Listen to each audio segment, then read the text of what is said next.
Hello everyone, मैं हूं Shashank. Welcome to my channel SP tutors. आज हम कंप्लीट करने वाले हैं अपना banking chapter number 6 I think. हाँ, चैप्टर नंबर 6 है अकॉर्डिंग टू संदीप गर्ग। ये मैक्रो इकोनॉमिक्स का एक इम्पॉर्टेंट चैप्टर है और इस चैप्टर की ये थर्ड वीडियो है, यानी कह सकते हैं मैंने इस चैप्टर को 3 पार्ट्स में डिवाइड किया था। मैंने 3 पार्ट्स में इसकी वीडियो बनाई है, मतलब 2 पार्ट्स ऑलरेडी बन चुके हैं।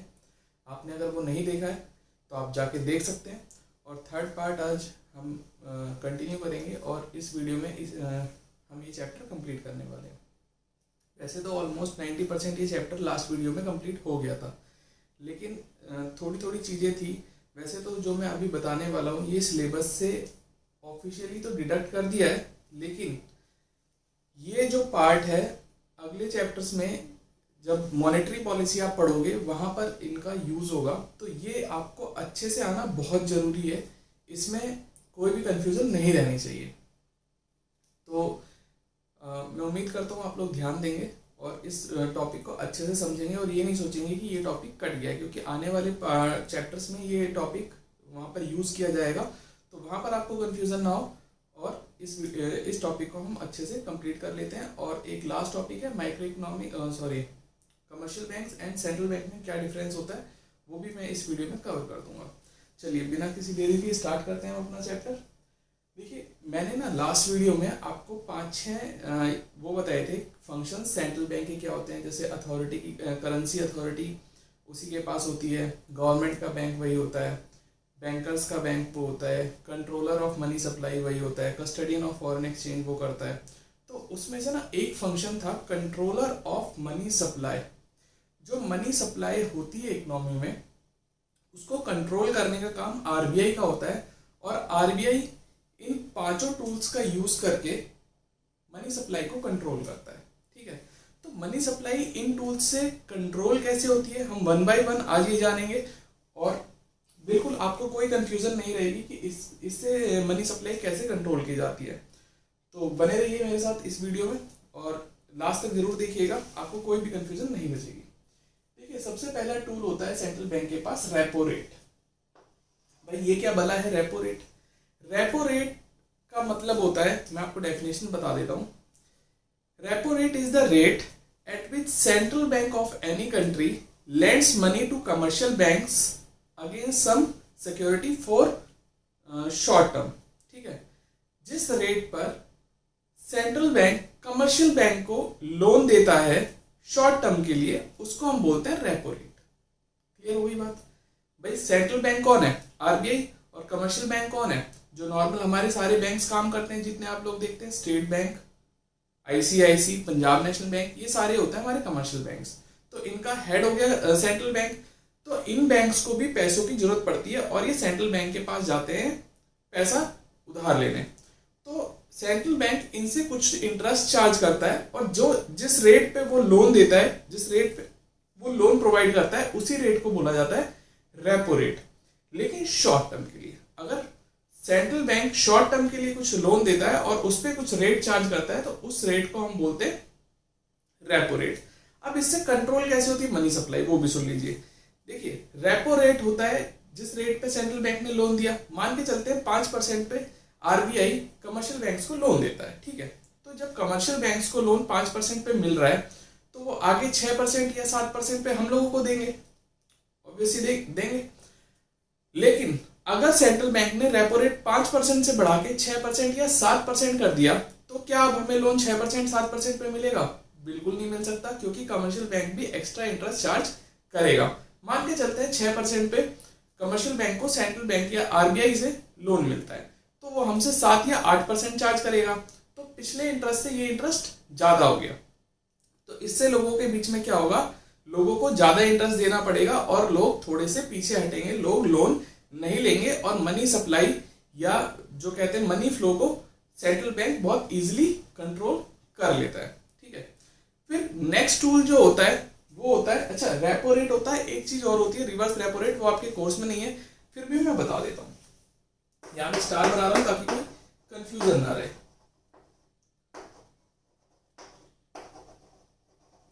देखिए, रिवर्स रेपो रेट आपको नाम से ही पता चल रहा है, रेपो रेट जिस रेट पे सेंट्रल बैंक कमर्शियल बैंक को लोन देता है, और रिवर्स रेपो रेट होता है जिस रेट पे कमर्शियल बैंक सेंट्रल बैंक्स को लोन देते हैं।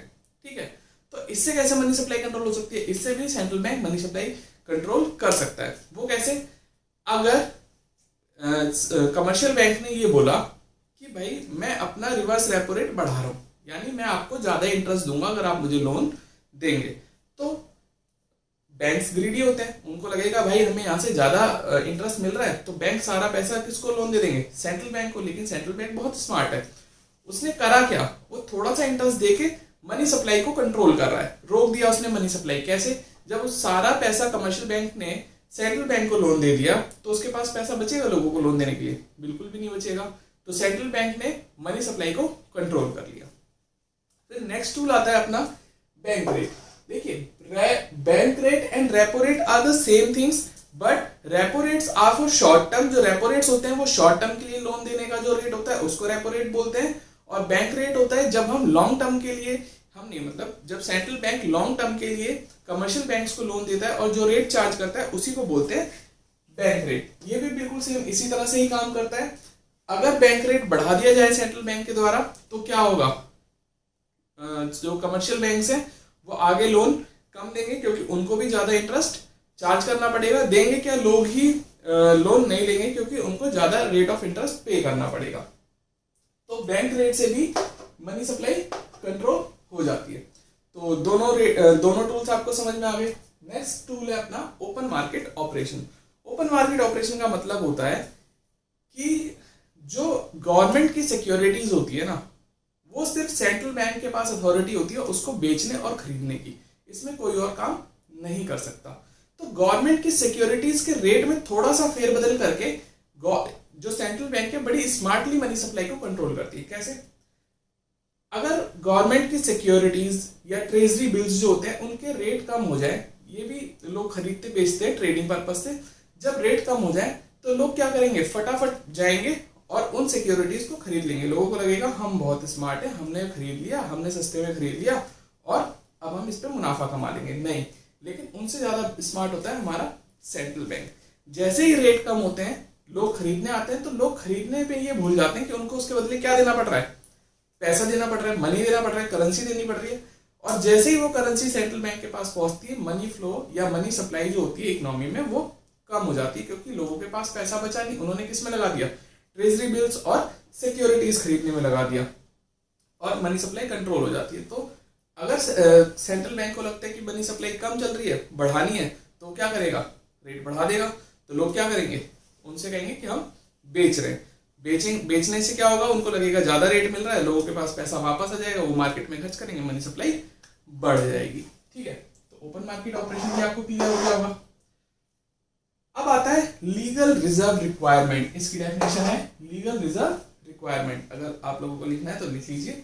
लीगल रिजर्व रिक्वायरमेंट क्या होती है? लीगल रिजर्व रिक्वायरमेंट का मतलब होता है कि जो total deposit central commercial banks के पास आता है उसका कुछ पार्ट ना कमर्शियल बैंक्स को अलग रखना पड़ता है, और बाकी का पार्ट वो लोन ऑफर कर सकते हैं। जैसे कि मान लेते हैं 100 रुपए अगर बैंक के पास आए, तो सेंट्रल बैंक कहता है आपको 20 रुपए अलग रखने हैं और बाकी 80 रुपए आप आगे लैंडिंग कर सकते हैं, लोन दे सकते हैं।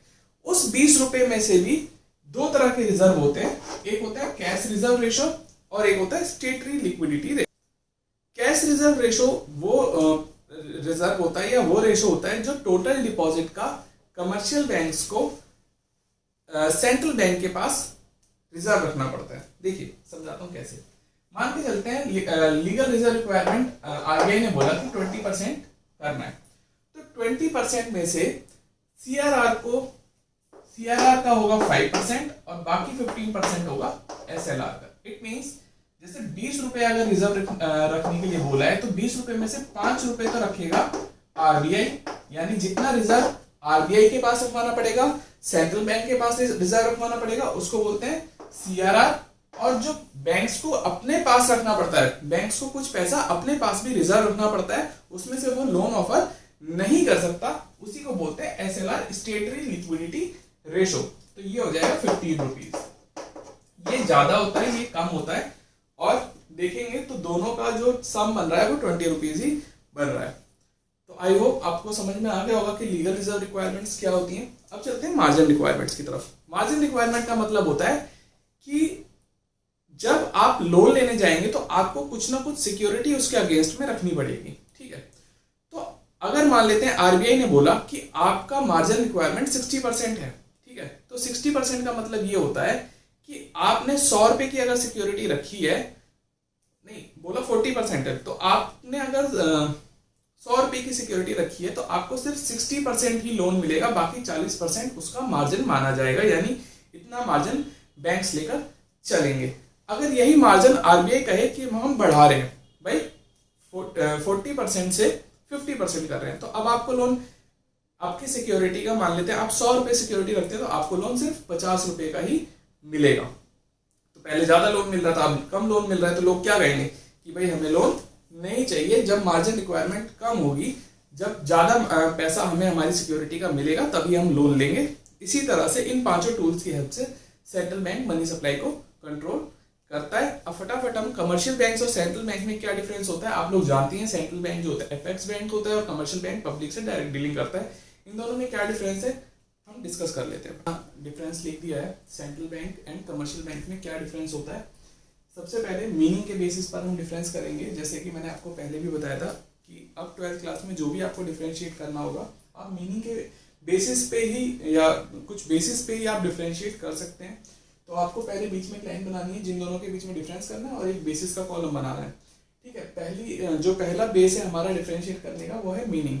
पहले भी मैंने दोनों की मीनिंग बता चुका हूँ, वही मैंने यहाँ लिखा है कि सेंट्रल बैंक एक एपेक्स बॉडी होती है जो ऑपरेट करती है, रेगुलेट करती है, डायरेक्ट करती है सारे बैंकिंग सिस्टम को, किसी इकोनॉमी के पूरे बैंकिंग सिस्टम को ये ऑपरेट, रेगुलेट एंड डायरेक्ट करती है। कमर्शियल बैंक्स वो इंस्टीट्यूशन होती है जो डिपॉजिट एक्सेप्ट करना और लोन ग्रांट करने का काम करती है और इन्वेस्टमेंट करने का काम करती है, सिर्फ किस लिए, with the aim of earning profit, profit earn करने के लिए। सेकंड डिफरेंस है स्टेटस। दोनों के स्टेटस में क्या डिफरेंस है, ये एक सबसे बड़ी इंस्टीट्यूशन है मनी मार्केट की और ये की यूनिटरी स्ट्रक्चर है, छोटी एक सिंगल यूनिट है पूरे मनी मार्केट का। ऑनरशिप ये सिर्फ गवर्नमेंट ऑन कर सकती है, सिर्फ गवर्नमेंट के पास ही इसके राइट्स हैं और चलाने के सारे कंट्रोल्स गवर्नमेंट के हाथ में है, लेकिन on by government and private sector. ये प्राइवेट एंड गवर्नमेंट सेक्टर दोनों चला सकते हैं मिलकर। ऑब्जेक्टिव क्या है, जैसे कि मैंने बताया इसके पास ये सिर्फ गवर्नमेंट के द्वारा चलाई जाती है, तो गवर्नमेंट का सिर्फ एक सिंगल एम होता है कि लोगों का भला करना और कोई प्रॉफिट मोटिव नहीं होता, नो प्रॉफिट मोटिव। लेकिन इसका इन बैंक्स का सिर्फ एक मोटिव होता है या एक एम होता है, to maximise profit. Currency authority किसके पास है, सोल मोनोपोली होती है करेंसी छापने की। सिर्फ करेंसी अगर किसी कंट्री में छपेगी तो वो सेंट्रल बैंक के पास उसकी अथॉरिटी है। कमर्शियल बैंक्स के पास कोई पावर नहीं होती to issue currency. Public dealing, ये डायरेक्टली डील नहीं करते पब्लिक के साथ, मतलब पब्लिक के लिए काम तो करते हैं लेकिन डायरेक्ट डीलिंग आप आरबीआई से नहीं कर सकते, किसी भी सेंट्रल बैंक के साथ नहीं कर सकते, इसकी सिर्फ पब्लिक के साथ ही डीलिंग होती है। नंबर ऑफ बैंक्स, हर एक कंट्री का, हर एक इकोनॉमी का सिर्फ एक ही सेंट्रल बैंक होता है, लेकिन कमर्शियल बैंक्स बहुत सारे हो सकते हैं, जैसे अपने आसपास आप देख रहे हैं। तो आई होप आपको ये वीडियो अच्छी लगी होगी। अगर अच्छी लगी है तो प्लीज़ लाइक करिए, सब्सक्राइब करिए और शेयर करिए अपने फ्रेंड्स के साथ। आज हमने ये चैप्टर कंप्लीट कर लिया है। तो आपको कोई सजेशन देना है तो आप कमेंट बॉक्स में लिख सकते हैं, कोई क्वेश्चन पूछना है तो आप मुझे इंस्टाग्राम पे भी मैसेज कर सकते हैं, यहाँ भी कमेंट कर सकते हैं, मैं आप लोगों का रिप्लाई करूँगा।